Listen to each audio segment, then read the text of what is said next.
time now for everybody's favorite guessing game, What's My Line?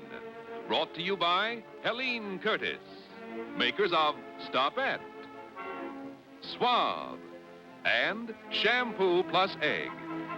Now let's all play What's My Line? Now let's meet our award-winning What's My Line panel. First, the popular columnist whose voice of Broadway appears in papers from coast to coast, Miss Dorothy Kilgallen.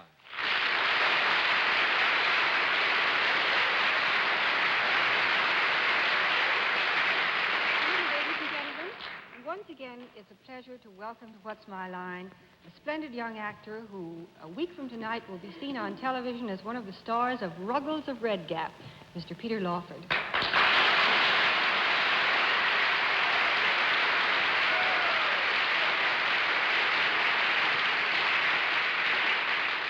On my left, a young lady wearing a big smile because her husband, Martin Gable, has just produced Broadway's newest hit, The Hidden River, Miss Arlene Francis.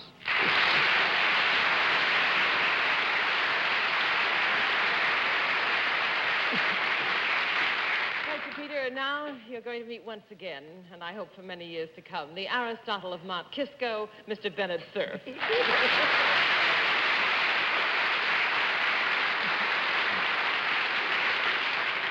Off on a Greek kick tonight.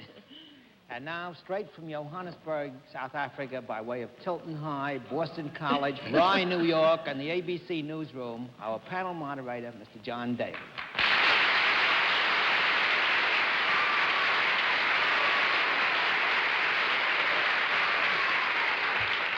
It was a long trip, and I am so weary. Good evening, ladies and gentlemen, and welcome to What's My Line. Got some grand news for the panel. You can start putting your blindfolds on now, panel, because we're up to some rather usual, but at the same time unusual tricks tonight. Variations on our norm to see if we can't make the panel get a little bit excited about what's going on in the early part of the evening and then just defeat them utterly in the last part of the evening. We'll also have a famous guest challenger before our panel a little bit later in the show, and we'll meet our first challenger in just 1 minute. Let's meet our first contestant. Will you come in and sign in, please?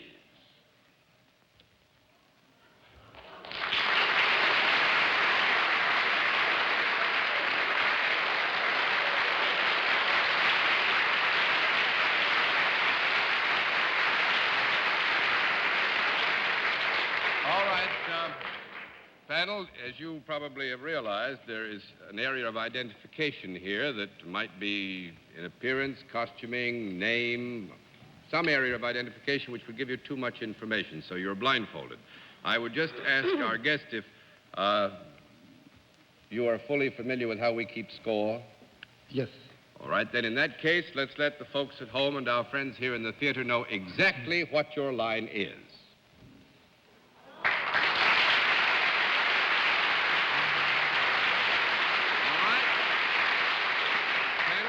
Guest, who must also be unnamed, is self-employed. With that, let's begin the general questioning with Arlene Francis. Are you associated with any of the arts? Yes. Would you ever have been seen on television? Yes. Are you a performer? Yes. Would you be considered a leading man?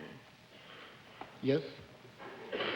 I got to move in here.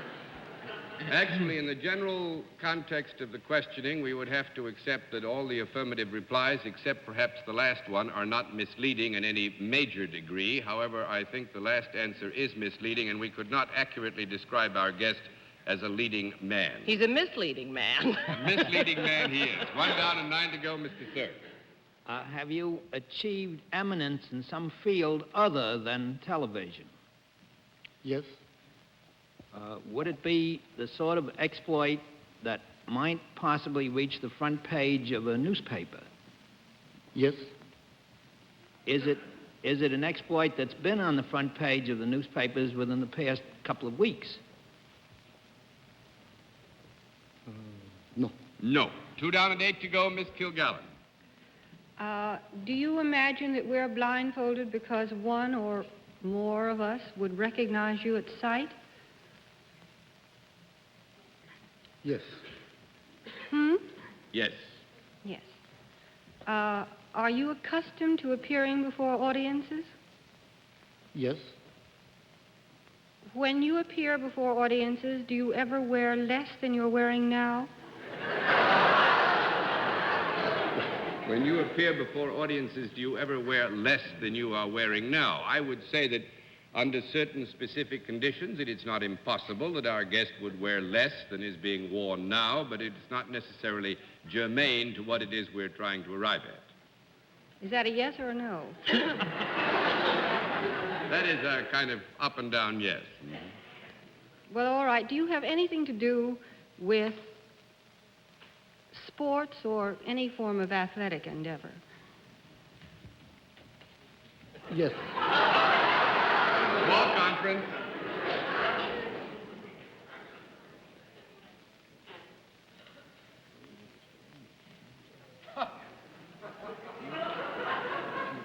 Yes, all right.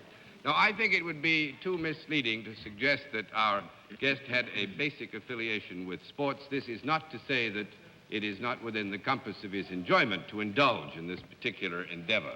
Thank you. 3 down and 7 to go, Mr. Lawford. I'm still working on the last one. Do you appear continuously on television? By that I mean once a week or once a month. Can I see you? No. No. 4 down and 6 to go, Miss Francis. Do you use anything in your hands for your job? Like a pencil or a typewriter or anything like that? Yes. Would you be considered a writer? Would you be considered a writer? Yes. Yes, There's nothing this man doesn't do. What we have to guess is an all-around man. Are you well known because of a book that has been published of yours? Miss Arlene, if I may interrupt here, I would have to agree that we must consider that our guest is a writer. We're going to agree that we must consider that our guest is a writer. We're going to consider it. You mean we're going to consider whether he is or whether he isn't? No, this is merely actually to try and be completely fair. The talents of our guest are not encompassed entirely in this area of work. Oh, then you can do several things. Truly, except sports.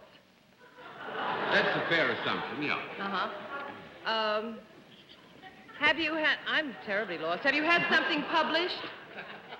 Does our guest have something published? Yes. Yes. Mhm. Yes. Does he write humorously? Do you write humorously? Yes or no? The answer then, I think, is properly yes and no. Oh. Could he, does he ever do any drawing like comic strips? Do you ever do any drawing like comic strips? Yes. Yes?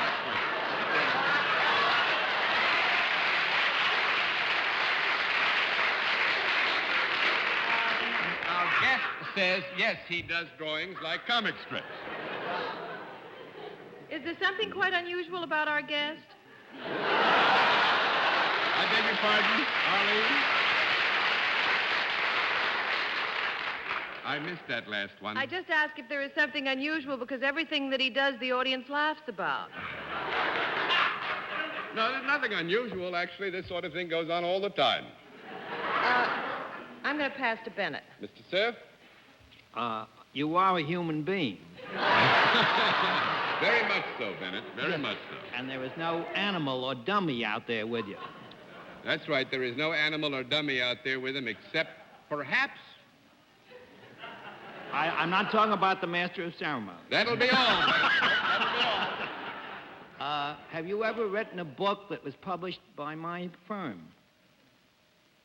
Did Random House ever publish a book for you? Yes. And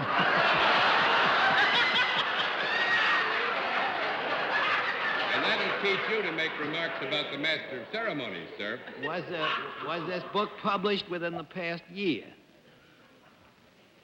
No. No, that's 5 down and 5 to go, Miss Kilgallen. Is it possible that we have not yet struck upon the major thing that our guest is famous for? That is very possible. He is still maintaining that he's a performer. Well, yes, in the degree that he was asked if he had anything to do with the arts and then was asked if he was a performer. In that large context, we would have to accept that he was indeed a performer. Well, yes, I'd love a conference, Arlene. Was there a call for a maybe conference? Have a conference, John? You may have 15 seconds for a conference, and I'm going to give you 1 minute more to get it. Ask if he could use his mustache to paint. Have you a mustache that is rather well known? In fact, could you be almost caricatured just by that? Yes. Oh, well, thank you, Arlene. Are you Salvador Dali? Salvador Dali is right.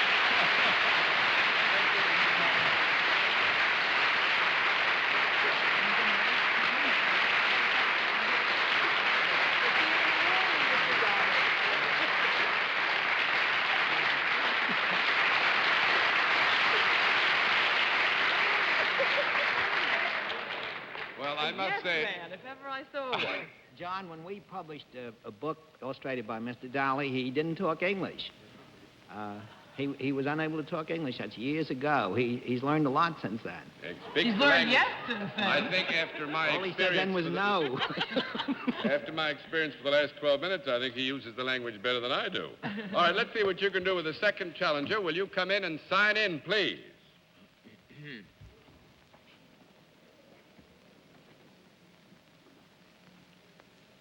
Richard Evans, is that right?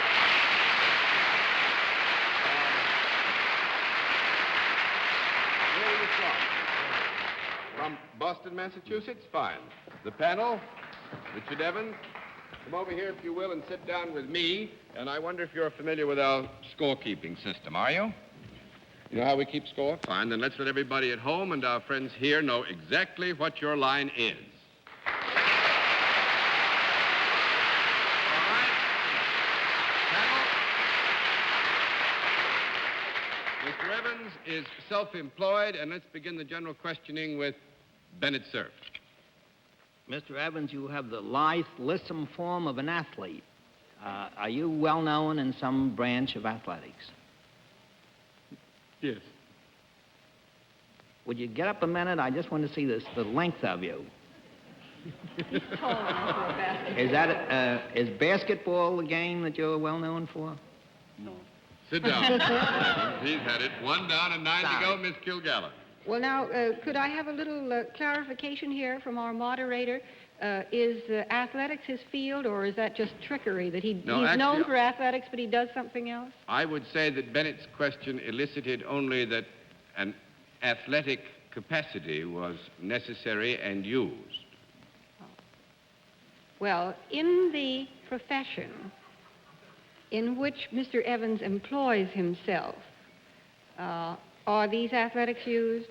What I mean is that this isn't like our Reverend Bob of the other night, who has 2 separate professions. This is one. His athletic ability is certainly a pronounced asset in the line which he chooses to follow. I see. Do you move about in your work? He sure does. He'd better.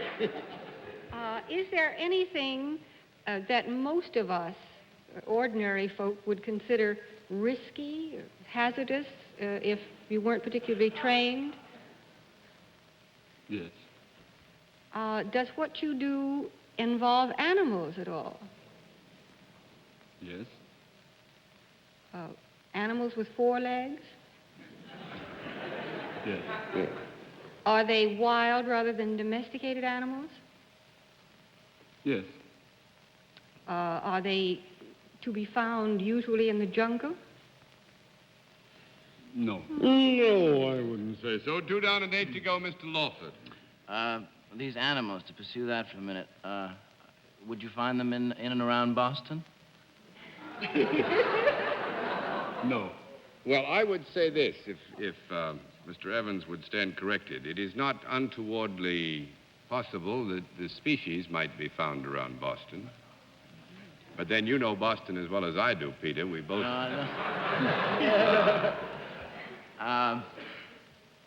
But we've established that you do chase the species.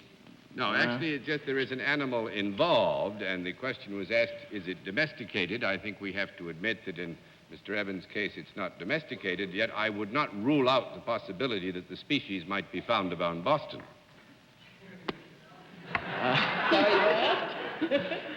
Does this work of yours take you out of Boston? The service you perform? Do you go all over the country? Yes. You have a... Let us say he travels broadly as a necessary concomitant to doing what he does. Well, in other words, he could be in California tomorrow and in Boston the next day. That's all. Well, he could. If he wanted to be in California, he could, yes. It might... I might say it might help him if he wanted to do what he wants to do if he were in California, because it would help him, you know. Yeah. Sure, I know. I'll pass to Miss Arlene. Well, I'm anxious to know whether this animal can be thrown. It often is, yes. Do you, would you be considered a matador or toreador? Do you throw the bull at all? Do you?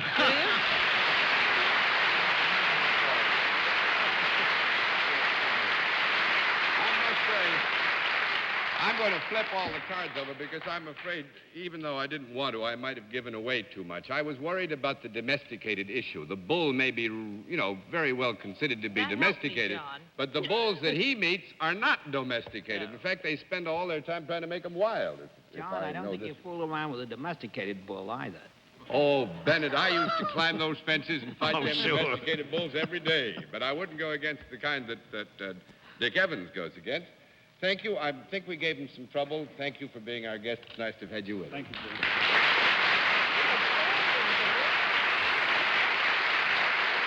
And by the way, just for the record, Dick Evans has been a bullfighter in Mexico for the past 3 years, and he's killed 178 bulls so far. We'll meet tonight's mystery guest in just... And now we come to the special feature of our show, the appearance of our mystery celebrity, for which I've had to ask my friends on the panel to re-mask themselves. Are the masks all in place, panel? Yes, Back sir. on. Good. Will you come in, mystery challenger, and sign in, please?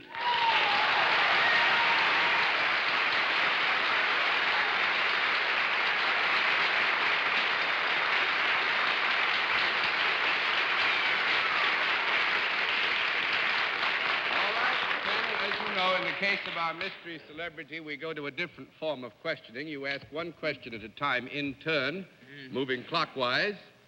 And let's begin it with Peter Lawford. Are you a brand new young star in showbiz? Not quite. 1 down and 9 to go, Miss Francis. But are you a star in showbiz, if not brand new? Yes, I'll answer that question. Mr. Cerf? Do you shine on the silver screen? Formally.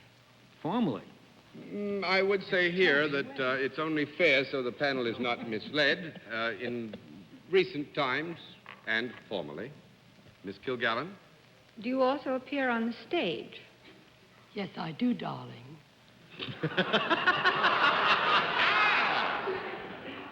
Mr. Lawford? That's too obvious. I'm not going to go for that one. Are you in television? Are you on television? Quite a bit, yes. Miss Francis? Do you ever perform in clubs? Yes, I do, dear. Mr. Cerf? With that husky voice, do you ever sing songs? I tried, Mr. Cerf. Miss Kilgallen? Are you tall and blonde?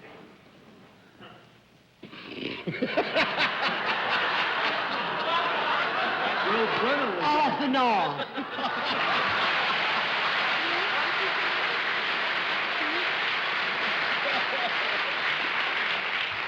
You get that answer, Dorothy? No, I didn't. Off and all. Off and off? Oh, all right. You can figure out which off is which now. Right. Mr. Lawford? Are you short? And brunette. Are you tall? Would you two like to talk to each other alone? I think I'll flip a couple of cards just to keep my arm in there, because I'm sure there were a couple of no answers properly there. I would not say that our guest is, quote, short, end quote. Miss Francis. The voice is so deep. We're right. It is a girl. A woman, dear.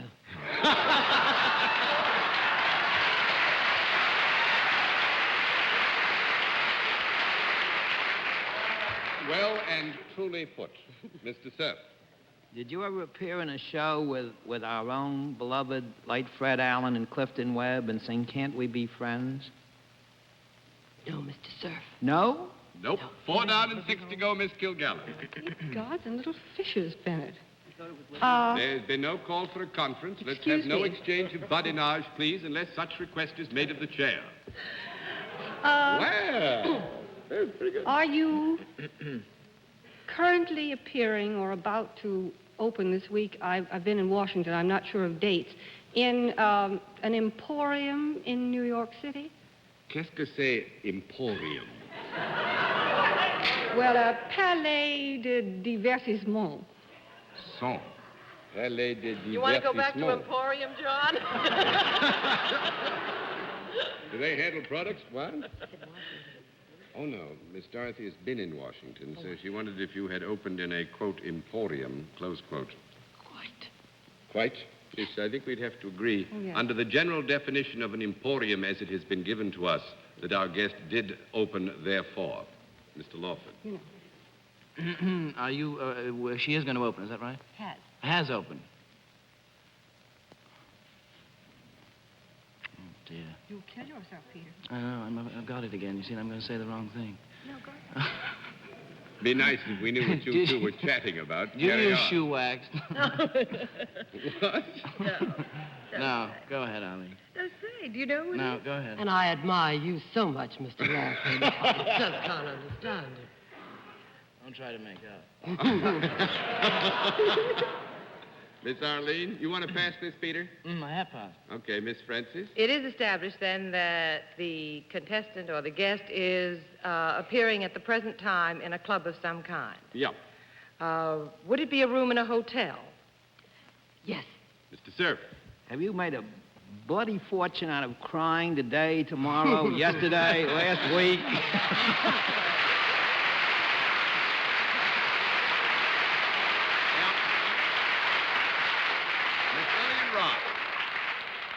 So you can all unmask. I think Bennett did it. Good to see you again. Yes. So nice to be with all of Miss, we had fun, didn't you. we? We certainly did. We had a lot of people confused. We had Bennett confused for a good deal of the time, too. And we had Peter confused.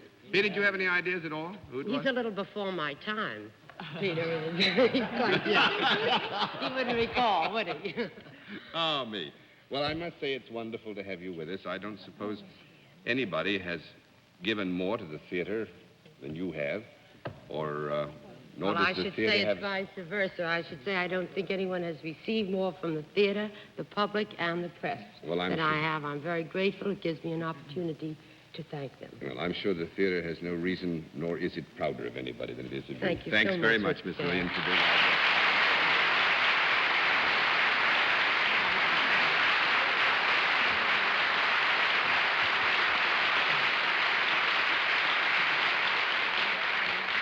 I am not very familiar with this emporium, Dorothy, but I don't know what the Persian room is going to think about being called an emporium.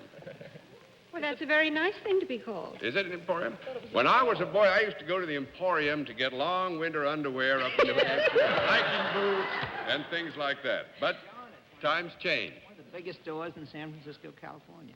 It's one of the biggest stores in... He just says it is a store. I thought Oh, the Emporium was a is. store, too. Fine. Well, now I'm thoroughly I've just confused, so that in widened the just a moment, definition. our panel will be back to say good night. But now, here is a word from next week's spot.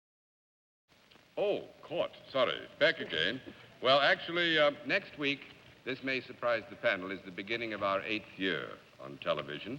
So we just hope that the next year will be as pleasant and wonderful for all of us as the last 7 have been. We're going to have a kind of family party. We'll have Mr. and Mrs. Kilgallen and Mr. and Mrs. Martin Gable, Arlene Francis being Mrs. Gable, with us on the panel. We hope you'll all be with us. So until next week, this is John Daly saying good night, Miss Dorothy. Good night, John. Good night, Peter. Good night, Dorothy. Good night, John. Bye-bye, Peter. Thank you very much. Good night, John. And Bennett, you can celebrate down there in Miami Beach with us. We'll have a big party, and Peter, you and your lovely wife celebrate with us, too. I'll be And watching. so, this is John Daly saying good night for all of us, and thanks for being with us on What's My Line? Travel arrangements on What's My Line are made through American Airlines. American Airlines flies our contestants in luxurious comfort aboard DC-7 flagship. What's My Line is a Mark Goodson, Bill Todman production in association with the CB.